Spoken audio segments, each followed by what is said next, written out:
Olá, pessoal, boa tarde, sejam bem-vindos ao fórum. Estou aqui com o Tadeu e com o André, vou apresentar eles direitinho para vocês. A gente tem um papo aqui muito bacana hoje, principalmente para quem trabalha com jornalismo regional e comunitário, né? Porque a minha vida inteira de jornalista, eu sempre ouvi aquela ideia de que jornalismo, para ser relevante, precisa ter um formato quadradão, né? E não é bem verdade, a relevância não tem nada a ver com isso, como a seriedade não tem nada a ver com sisudez, né? E a gente pode experimentar muito no jornalismo. Então, quero dar boas-vindas ao André Deac, jornalista, produtor da Liquid Media e professor da ESPM, e ao Tadeu Jungle, cineasta, fundador da produtora Jungle Bee. Sejam bem-vindos, meninos. Obrigado, obrigado. Prazer é meu. Eu digo que eu acompanho vocês há muito tempo porque eu tenho uma certa predileção por questões como novas formas de narrativa, como o trabalho multimídia que muitos de vocês fazem, multiplataforma, com interatividade, né? Então, eu vou começar a fazer o seguinte, uma rodada de 5 minutos para cada um, para vocês me atualizarem com o que vocês estão fazendo agora, porque eu sei que vocês também são muito inquietos, né? Então, sempre experimentando novos formatos. Então, eu vou começar com o André. André, quando eu comecei a te seguir, você trabalhava na Casa Digital e falava muito sobre pós-jornalismo. De lá para cá, você vem inventando novas formas de fazer jornalismo usando tudo que a gente tem à disposição nas novas mídias. Então, queria que você falasse um pouquinho da sua experiência, do que você está fazendo agora. Boa, obrigado a todo mundo que está por aí, Cristina, Tadeu. Prazer estar aí com vocês. Cristina, realmente, né, a gente fica inventando coisas. Eu fiquei pensando, a gente falou sobre pós-jornalismo há uns tantos anos aí, é um termo que eu acabei não usando mais, acho que eu estou mais no pós do que no jornalismo, recentemente. Porque na minha produtora lá, que é a Liquid Media Lab, a gente tem trabalhado com comunicação de um jeito mais... não ficção, eu não digo que a gente faça jornalismo estrito sensu, assim, né? E é uma conversa que eu tenho muito com os meus alunos, que é assim, isso é jornalismo? Tipo, importa também se é ou se não é, desde que seja de interesse público. Você deixa os acadêmicos aí discutirem se é jornalismo ou não é, e vamos trabalhar com os formatos inovadores, né? E é o que a gente tem feito lá na Liquid Media Lab. Tem 2 trabalhos que estão completando aí uns 10 anos, cada um deles, que são trabalhos autorais que a gente faz lá, projetos que a gente foi financiando de maneiras diversas, e um começou como um mapeamento de arte no espaço público, chama-se Arte Fora do Museu. A gente fez um mapa na época e um guia, isso não existia muito, Google Maps não tinha tanto tempo, era uma coisa não muito usual, hoje já é, né, mapeamentos se tornaram totalmente comuns, e essa arte fora do museu também, né, até o Tadeu tem feito umas coisas aí interessantes que estão lá também, mapeadas no Arte Fora do Museu, e grafites, esculturas, arquiteturas, e aí a gente foi desdobrando isso também de várias maneiras, isso vira livro, vira série de TV, vira minissérie para circular no WhatsApp, enfim, vira palestra, vira live. Então, o formato a gente foi adaptando. E o outro também é um mapeamento que surgiu depois desse, chama-se Mapas Afetivos, que é um processo que a gente começou a ouvir histórias de pessoas sobre as cidades a partir de seus afetos, e aí isso tem, claro, a versão digital online, mas a gente tem pensado muito em como é que a cidade pode contar histórias para você quando você caminha pela cidade, e gerar uma conexão com as pessoas, né? Dentro desse mesmo pensamento, né, de laboratório, lá na ESPM, eu dou aula no curso de jornalismo e de cinema, e coordeno um laboratório chamado Formatos Híbridos, que quer dizer mais ou menos qualquer coisa também, porque a gente tem inventado lá respostas para essas perguntas. Então, a gente sim tem trabalhado com coisas como inteligência artificial, a realidade aumentada e virtual, mas, sobretudo, tem explorado coisas para além do digital também, que é essa questão muito na nossa cabeça. Será que teatro e jornalismo são possíveis? Intervenções urbanas e jornalismo? Grafite e jornalismo? Então, a gente saiu grafitando infográficos já pela cidade, A gente fez umas experiências de provocar reações nas pessoas no espaço público, e aí essas reações são filmadas, e isso depois circula e ganha amplitude também pela distribuição online. Então, tem sido uma experiência de casar as mídias, gerar reações. Fizemos uma experiência com o TikTok recentemente, esse semestre com meus alunos, a minha aluna nunca tinha feito. Falei, dá para fazer jornalismo no TikTok? Façam o que vocês quiserem. A menina tem 3 semanas que começou, está com 500 mil seguidores no TikTok. Maravilha! Está fazendo um bom conteúdo de qualidade, né? Então, né, o que é esse conteúdo? Essas são perguntas que a gente tem se feito. Por que demora tanto para entrar e explorar o jornalismo tradicional, né? A gente vai entrar um pouco nessa conversa, e o Tadeu faz isso maravilhosamente bem, essa experimentação, mas acho que fora das redações, né, em startups, em produtoras, as redações tradicionais aí demoram um pouco para se mover, né? Depende mais, como você contou aí, a gente estava batendo esse papo fora, né? Depende mais da pessoa, né? Se mover para fazer coisas. Você foi lá, pegou uma câmera 360 e fez uma experiência. Isso acontece. Mas, estruturalmente, me parece que as redações ainda não fazem muito isso. Assim, ó. Eu estou falando meio rápido e sem controlar o tempo, Cristina. Eu estou controlando aqui para você, tem mais 1 minuto, eu vou te conduzir perguntando o seguinte, antes de passar para o Tadeu.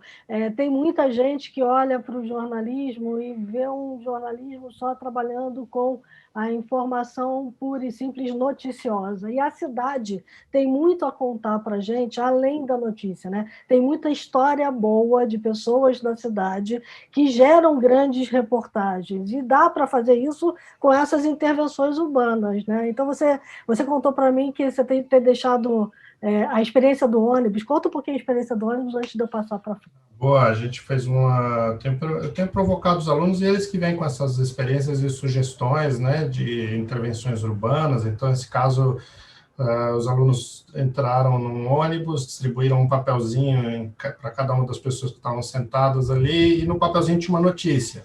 Aí depois o sujeito vai lá, tem uma pessoa filmando essa ação toda, como funciona muito, inclusive, em case de publicidade, né? Então, a pessoa ali filmando essa ação, depois o jornalista vai ali para frente e fala assim, olha, pessoal, vou falar algumas notícias aqui para vocês, por exemplo, olha lá, sabem que o filho do senhor presidente está envolvido com milícias no Rio de Janeiro, aí eu sou um jornalista, eu podia estar roubando, podia estar matando, mas estou aqui fazendo jornalismo, deixei aí para vocês uma notícia, se vocês acham que isso é importante para a democracia, contribua.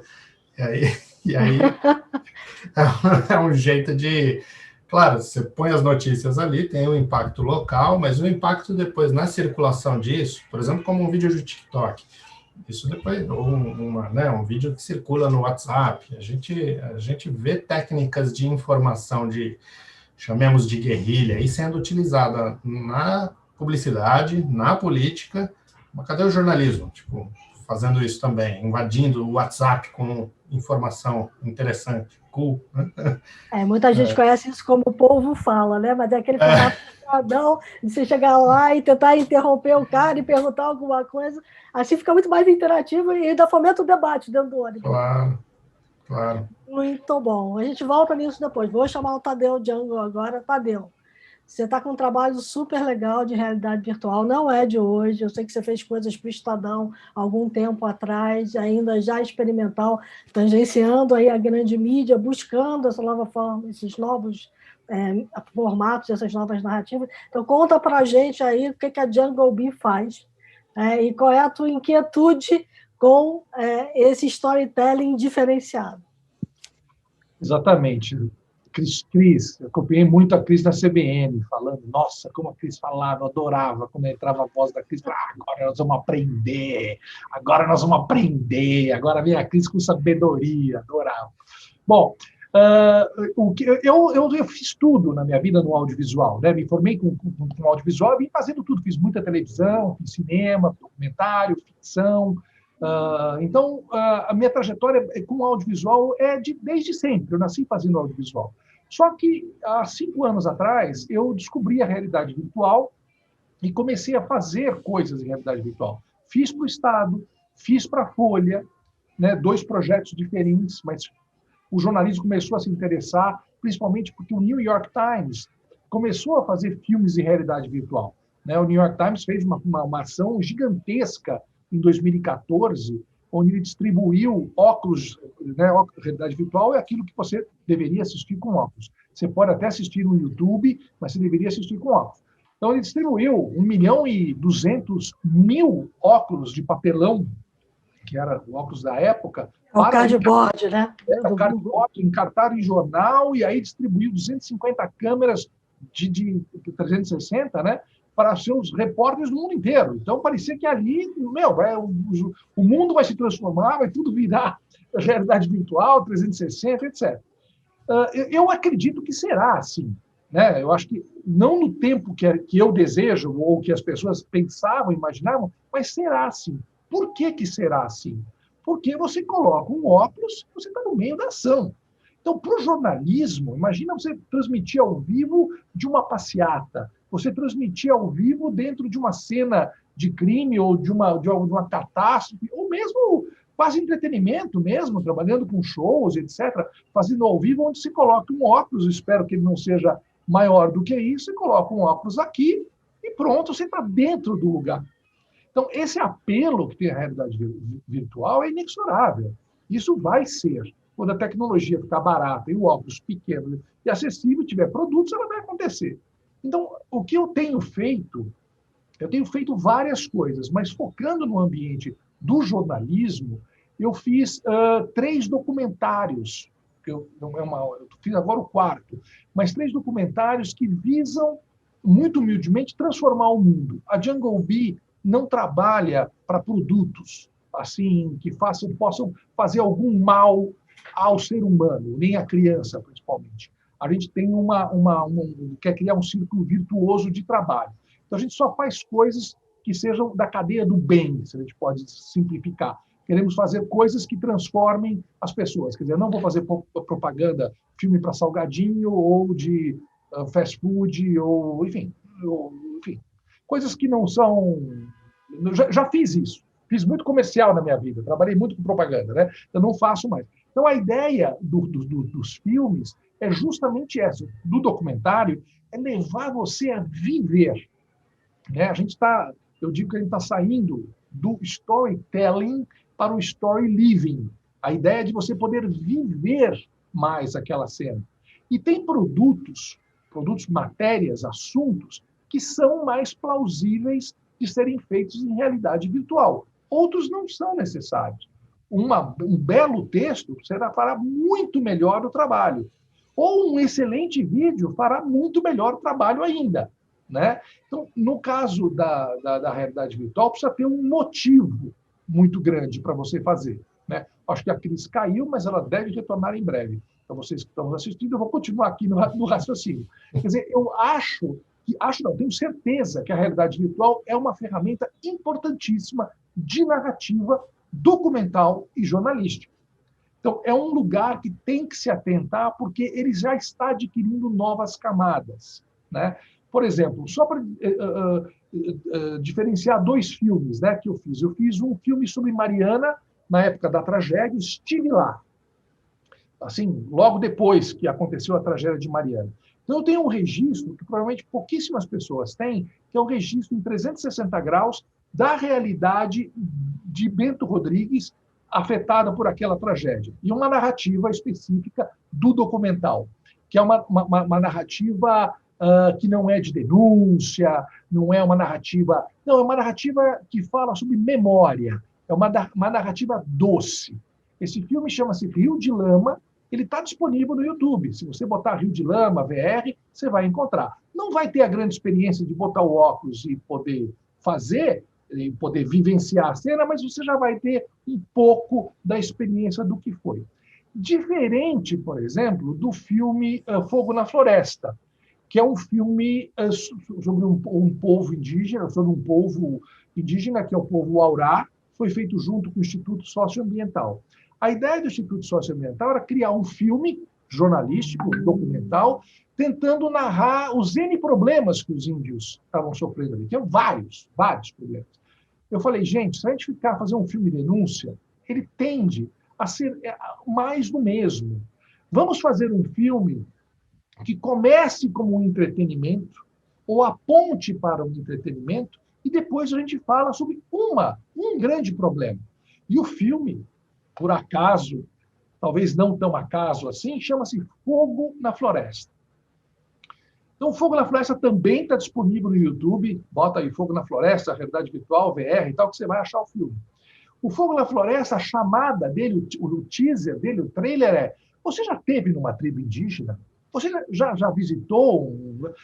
Assim, pô, não visitei, eu quero, eu gostaria de ir e tal. Então, ele tem uma coisa de você fazer uma viagem para conhecer os índios. E você vai conhecer o povo Aurá, um pouco do povo Aurá. Né? Normalmente, esses filmes documentais são curtos, 7, 8 minutos, 10 minutos.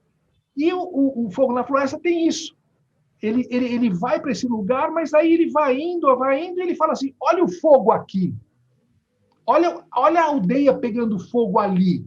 Fala, caceta, olha só isso. Então você é envolvido por uma curiosidade de conhecer um povo indígena e depois você recebe um alerta sobre um problemaço que está acontecendo lá no Xingu.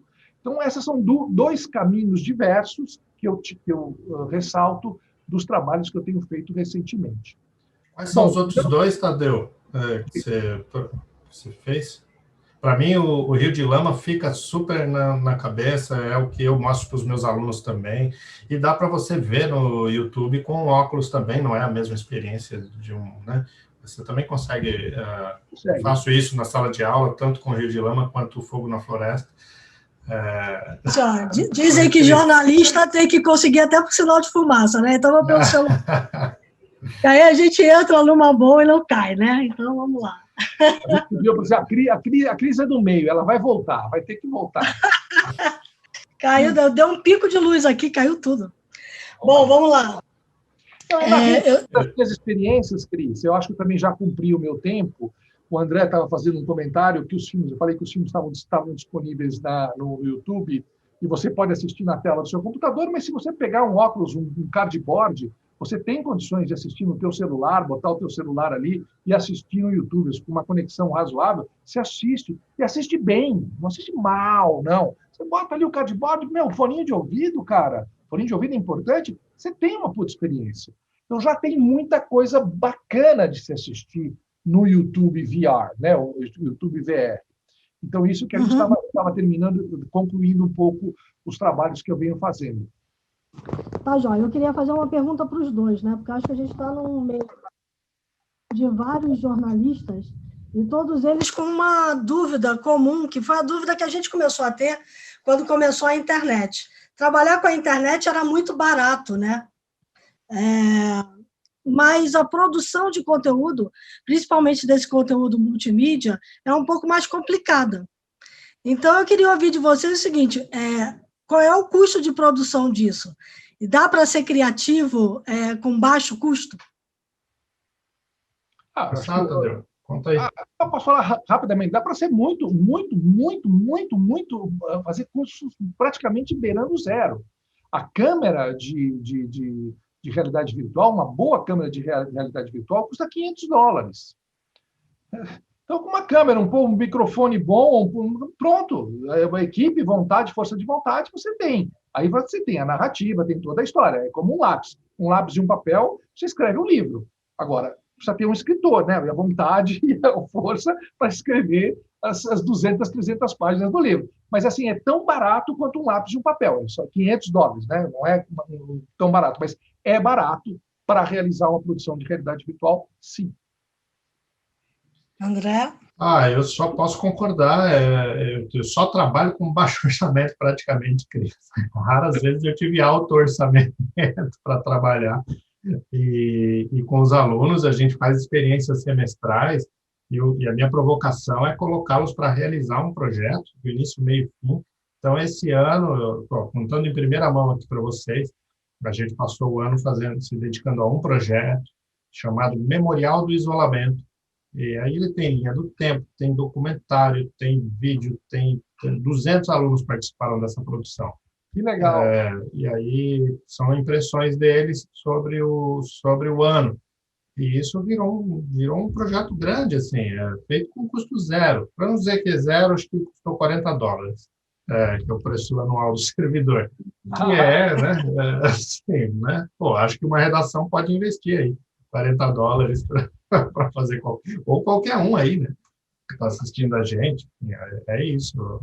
As ferramentas estão na mão. A gente tem visto muito pessoal de periferia, por exemplo, né? Voz da comunidade, tem uma galera muito ativa nas periferias, assumindo o seu tom de fala, né?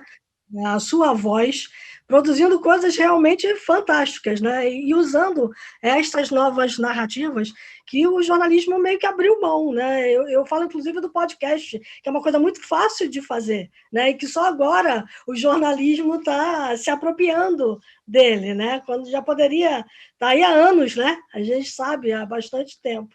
Mas eu quero voltar um pouquinho para a questão de realidade virtual e dessas intervenções urbanas, porque eu acho que essas duas coisas se casam muito, né? Vocês nunca pensaram os dois em fazer nada em conjunto, não? Acho que seria um exercício interessante. O que vocês acham? Nós temos muita sinergia, muita sinergia. Fica aqui uma provocação para o André. O André falou dessas coisas muito legais, do ônibus, fazer esse jornalismo e tal. André, o Boal fez o teatro de rua. Sim. Né? Então, o livro dele aqui, ó. Puxa. O Teatro do Oprimido tem sido a minha nova bíblia para o jornalismo. Maravilhoso. Cara, você imagina você pegar um assunto quente de jornalismo, sei lá, vacina. Aí você pega 4, 5 atores, começa com 2, um com megafone, falando a vacina não deve ser, não devemos tomar vacina que é perigoso. Aí vem o outro, já ensaiado. Como que não deve ser, rapaz? Nós temos que fazer o seguinte, Aí já chega um terceiro, tudo armado. Aí, isso você faz ali no viaduto do chá, velho, lota, cada um já com a sua opinião, defendendo, e aí os personagens principais podem ir embora, que o salseiro já está colocado. Agora, você imagina, a gente pode, sugestão, coloca uma câmera de VR no meio da rodinha e lasca a brasa nesse boal sobre vacina, cara. Isso fica uma discussão quentíssima, e é jornalismo puro na veia. Né, com informação, né, um põe informação real aqui, não, porque essa aqui é muito boa, porque o vírus é atenuado, não, essa aqui tem problema, porque o RNA, o que é RNA, rapaz? Aí o outro responde, pô, aquilo fica um puta assunto bom, um monte de galera ouvindo aí, daqui a pouco o cara quer opinar também, bicho. Não, você matou já exatamente onde eu estou bebendo. Essa tem sido a minha fonte esse ano, Tadeu. A gente só foi interrompido pela pandemia com essas intervenções públicas aí, mas o Boal tem vários casos nessa linha exatamente. Agora, eu fiz um curso com a Janaína Leite, que é uma teatróloga, atriz, diretora, e ela fala sobre autobiografias performativas, que é também uma outra piração, que é o registro autobiográfico no palco, mostrado. Então, uma coisa que eu fiz com os alunos esse ano, e eu comecei em fevereiro, coincidentemente, em março tudo ficou trancado, né? Mas eu comecei a fazer um diário com eles. Então, uma espécie de diário do ano da peste, assim, e todos Sim. eles fazendo um registro em fevereiro, e aí depois tem eles ali em março, na primeira semana, falando, eu não aguento mais, meu Deus... tomara que essa quarentena dure 40 dias só mesmo. E aí vai a coisa estendendo. E aí eu tenho 500 vídeos de alunos fazendo esses diários curtos, semanalmente. Eu não sei ainda como é que a gente vai dar a saída para isso. A gente fez alguns curtos, mas vai nessa linha de... Maravilhoso, maravilhoso. André, a gente tem mais... Uma pergunta para os dois, porque assim... Eu vivi isso no jornalismo da internet. Quando a gente ia fazer Povo Fala, ou quando a gente pedia para o próprio leitor mandar as suas histórias, a gente tinha um cuidado danado com o que estava chegando de apurar junto. E de colocar um conteúdo rico ali também, que pudesse, de alguma forma, sistematizar aquilo, estruturar o que a gente estava ouvindo. Criar, de fato, uma edição. Porque quando a gente abre a câmera, assim, não tem edição, nada, nenhuma. Né? Estamos trabalhando com material bruto. E aí a gente tinha alguns problemas com o jurídico pegando no pé da gente do material bruto. Né? Como é que a gente resolve isso? Puta. Esse é um problemaço no Brasil, né? Você filmou alguém, você teoricamente você tem que ter autorização do cara para colocar o cara lá. E num VR, né, Tadeu? Numa praça que você está filmando ali 30, 50 pessoas em volta do VR, né? E as Você tem pessoas que vêm ter, em volta. talvez, a única coisa é ter um disclaimer, né? Uma placa alta, dizendo assim, você está aqui, você está sendo filmado e concorda que esse vídeo vá para o YouTube. Você tem uma certa segurança relativa. Os advogados dizem que não. Ou seja, no Brasil você não pode fazer documentário, né? Ao contrário dos Estados Unidos, onde você pode usar tudo e depois, se você não ofender a pessoa, se você não ofender, se não injúria ou difamação, tudo bem. Você usou o material que estava ali no YouTube, estava não sei aonde, você olhou, botou, fez a sua narrativa. Você não ofendeu, tá tudo certo. Aqui, cara, se o cara passou, não é, mas ele passou na rua, no meio, você estava falando de sexo. Até político condenado consegue que a gente derrube, se fale o nome dele, né? Tipo no jornal. Isso é muito difícil, Cris. Porque assim, antigamente a gente usava o critério do que você está num ambiente público, a gente está fazendo uma reportagem, você apareceu, não posso fazer nada, né? Você está ali, né? Mas depois a gente teve que começar a tomar determinados cuidados, né? Principalmente com criança, adolescente, tudo isso que acaba aparecendo, né? Aí vira um dificultador, né? Quem vai para uma empreitada dessa tem que ir preparado lá já com a sua o seu documento de autorizações de uso de imagem. Exatamente, autorização de imagem, essas coisas todas. É isso que eu queria perguntar. Seus alunos já estão dessa tocada também. Ah, né? Já tem o documento padrão lá do curso de jornalismo.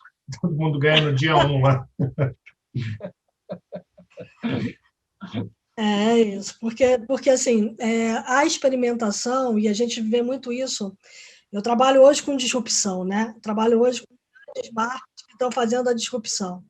E a gente vê que disruptar mercados, principalmente o jornalismo, é muito difícil, por causa dessas camisas de força, né? Então, a gente estava faltando 5 minutos, eu queria que vocês deixassem um incentivo, um recado para o pessoal, assim, o que vocês recomendariam para quem quer embarcar na de vocês? Saia fazendo, né? Acho que... Experimente, né? Experimente. Põe a mão na massa aí, mete a cara, vai lá. Né? Acho que é um pouco isso que eu tenho falado. A questão é experimentar, e talvez um conselho que eu acho que é importante é veja o que você acha que é bom. Aquilo que você acha que é bom, procura, entra, pesquisa. Aquilo que você acha que é bom, separa, tenta imitar, tenta fazer alguma coisa, vê se você consegue fazer alguma coisa perto daquilo. Não consegue, é muito, muito complexo, inventa, gambiarra, faz de conta, troca, mexe as pecinhas e vê o que você consegue tirar daquilo. Aquilo faz a tua cabeça trabalhar e você analisa muito o formato já existente, aquilo começa a impregnar você e aí você é obrigado a mexer seu corpo, a sua cabeça para criar uma outra coisa. Esse processo já é... É isso aí, né? Não fique preso dentro da caixinha, né? Exatamente. Vamos experimentar outros formatos. Bacana, galera. Super obrigada. Acho que obrigado a vocês. Desculpa aí por ter caído, mas foi coisas do jornalismo. Levantou rápido, Cris. Tá certo. Valeu. A gente segue eu sei que vocês seguram bem aí. Super obrigada. Obrigado, gente. Falou. Tchau. Tchau.